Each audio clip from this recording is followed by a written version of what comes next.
Kaique Guedes novamente com a gente aqui no estúdio. Kaique, o Vini Júnior pode deixar o Real Madrid? Então, Maria, uma notícia que pega muita gente de surpresa, isso porque o Al Hilal, por enquanto o time do Neymar, isso se ele não for para o Santos, existe uma especulação que ele está disposto a pagar até, ou melhor dizendo, mais de 2 bilhões de reais e 200 milhões pelo Vini Júnior. Então, João Venturi chega agora com os detalhes, porque a missão para os árabes é bem difícil. Oi, pessoal. Vinícius Júnior, mais uma vez, segue sendo grande assunto aqui no Real Madrid. Que tengo una información directa del jugador, que está muy feliz aquí, y que sobre todo quiere hacer historia en el Real Madrid. Él, como todos los que trabajan aquí, estamos en la misma línea, que somos felices aqui e que queremos fazer história. Vinícius tem contrato com o Real Madrid até junho de 2027. Na partida dessa semana pela Champions contra o Salzburg, ele fez 2 gols e chegou a 101 com a camisa do Real Madrid. E agora está bem próximo de alcançar Ronaldo Fenômeno, o brasileiro que mais vezes marcou com a camisa madridista, 104 gols. O Vini muito próximo de superar essa marca e assumir o posto. De Madrid, João Venturi.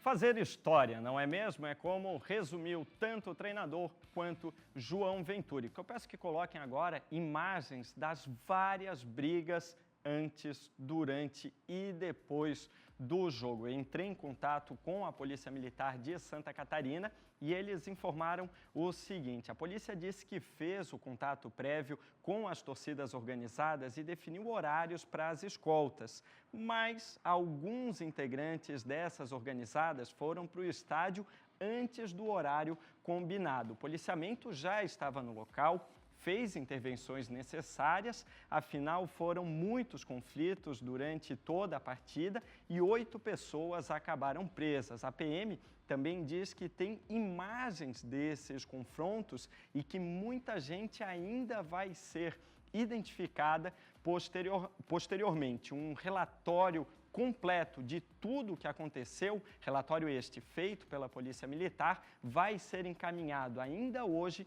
para o Ministério Público. Por isso, estamos falando de esporte, mas eu fiz questão de convidar meu amigo Roberto Azevedo para tratarmos deste infeliz assunto, não é mesmo, Roberto? Como que fica esta questão diante da possibilidade de torcida única aqui no nosso estado? Obrigado, Kaique, pelo espaço. O que eu quero dizer é o seguinte: torcida única no estádio é um paliativo, não vai resolver tudo. Até porque nem a polícia, nem o Ministério Público, nem ninguém pode escapar do óbvio. Lá em Joinville, na abertura do campeonato entre Figueirense e Joinville, a torcida do Joinville brigou com ela mesma.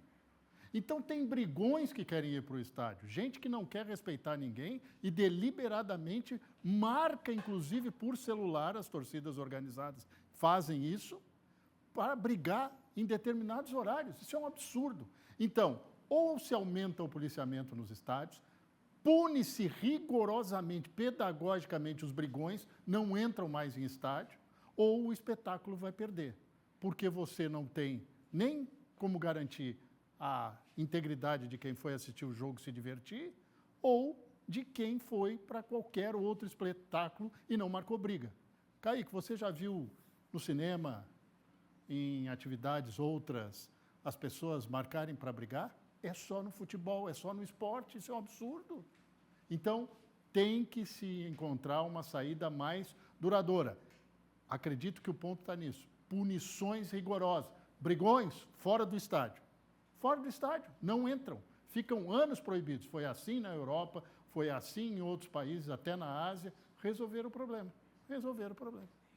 É, realmente é algo que não pode ser tolerado, Roberto, e muito menos exaltado. Então, você, pessoa mais velha, dê o exemplo para o filho, para a filha, para quem é mais jovem, não é mesmo? Muito obrigado, Roberto. Continuamos falando de futebol, mas agora, futebol de verdade. Eu vou chamar aqui na tela meu amigo Felipe Bastos porque ele tem todos os detalhes do Clássico da Linguiça. É isso mesmo, a quarta rodada do Campeonato Catarinense teve 2 clássicos, um deles lá na região oeste. E aí, Felipe, como é que foi essa partida? Fala, Kaique, é todo mundo que acompanha o SC Sport. Como já era de se esperar, bastante equilibrado. 2 equipes que estavam em lados extremos na tabela de classificação. Até então, Chapecoense era líder, o Concórdia era o lanterna e deu Galo do Oeste mais uma vez. Um dado importante, viu, Kaique? O Concórdia, a Chapecoense, que não vence o Concórdia em campeonatos catarinenses desde 2022. A gente lembra que teve a vitória da Chapecoense no final do ano passado, mas foi pela Copa Santa Catarina. Em campeonatos estaduais da primeira divisão, desde 2022 que o Galo do Oeste leva a melhor. Concórdia que marcou então com Péricles e também com Wesley, enquanto o Mário Sérgio diminuiu para a Chapecoense. Nos confrontos, até o momento, são 16 jogos. 3 vitórias do Concórdia, 7 empates e 6 vitórias da Chapecoense. Esses dados desde o ano de 2005, quando o Concórdia foi fundado. O Jailson Zata, técnico do Concórdia também, ele conversou com a imprensa no final do jogo e ele contou mais detalhes sobre essa vitória importante. Inclusive que o Concórdia afastou o perigo de frequentar a zona de rebaixamento. Vamos acompanhar. Eu sempre digo que a paciência eu tenho com esses meninos. Eu tenho essa paciência para que jogo a jogo a gente vá ganhando uma identidade que é essa transpiração primeiro que a equipe mostrou dentro do jogo, adversário forte, pesado, adversário de Série B.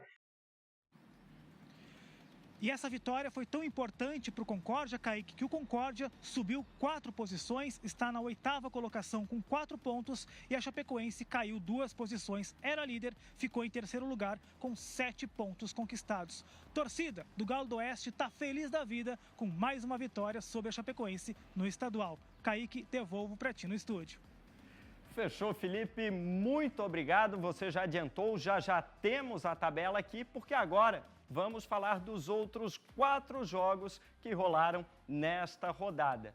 Tudo o que aconteceu, portanto, no Campeonato Catarinense durante o final de semana, vamos assistir neste momento. Joinville e Brusque balançaram as redes, mas ficaram no empate. O jogo foi na Arena Joinville e os donos da casa saíram na frente com um foguete de Breno Santos. No segundo tempo, após cruzamento, Robson se esticou todo e deixou tudo igual para o Brusque. Já o estreante Santa Catarina de Rio do Sul garantiu mais 3 pontos. A equipe viajou até a Tubarão e venceu o Hercílio Luz por 1-0. Patrick recebeu na pequena área e empurrou para o gol. Em Itajaí, Marcílio Dias e Caravaggio empataram em 1-1. O Marcílio fez o primeiro e uma grande jogada de Giovani, mas cedeu o empate na etapa final. Henry, de pênalti, deu números finais ao placar, 1-1. E para fechar a rodada, mais um empate com gols. No Heriberto Rilse, Felipe Mateus soltou o pé e marcou para o Tigre. Quem balançou as redes para o Barra foi Natanael, de cabeça.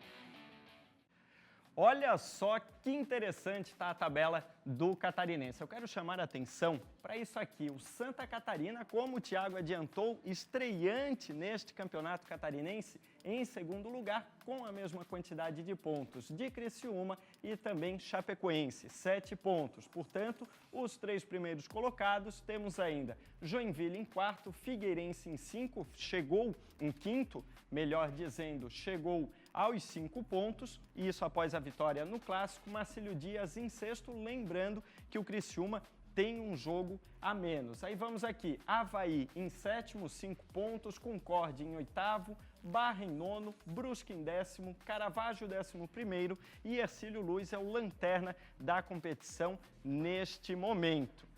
Vamos falar agora de futebol nacional, porque aconteceu neste final de semana a finalíssima da Copa São Paulo de Futebol Júnior e o tricolor paulista levou a melhor. Rodou. Depois de quase 5 anos, o futebol voltou oficialmente ao Pacaembu. O torcedor pôde matar a saudade de um dos símbolos da maior cidade do país. Um retorno em grande estilo, com clássico valendo o troféu. O estádio, que vem passando por reformas nas últimas 5 temporadas, sediou a final da Copinha, a competição de base mais famosa do futebol brasileiro, que pela 4ª vez na história colocou os rivais São Paulo e Corinthians frente a frente na decisão. A primeira comemoração do dia foi corintiana. Denner recebeu na área, driblou e abriu o placar com categoria. O Timão, maior vencedor da Copinha, buscava o 12º título. E o que já era bom ficou melhor ainda. Guinegão fez o 2º gol alvinegro. Tudo decidido? Que nada. Antes do intervalo, Paulinho aproveitou o escanteio e cabeceou para manter o São Paulo vivo. A gente não desistiu, consegui fazer um cruzamento bom ali pro Paulinho, consegui 2-1 ali no primeiro tempo. E o segundo tempo foi todo tricolor. Andrade fez o gol de empate de cabeça. Na sequência, Paulinho fez mais um, outro de cabeça, e virou o jogo para o São Paulo. O gol do título, o gol do pentacampeonato tricolor.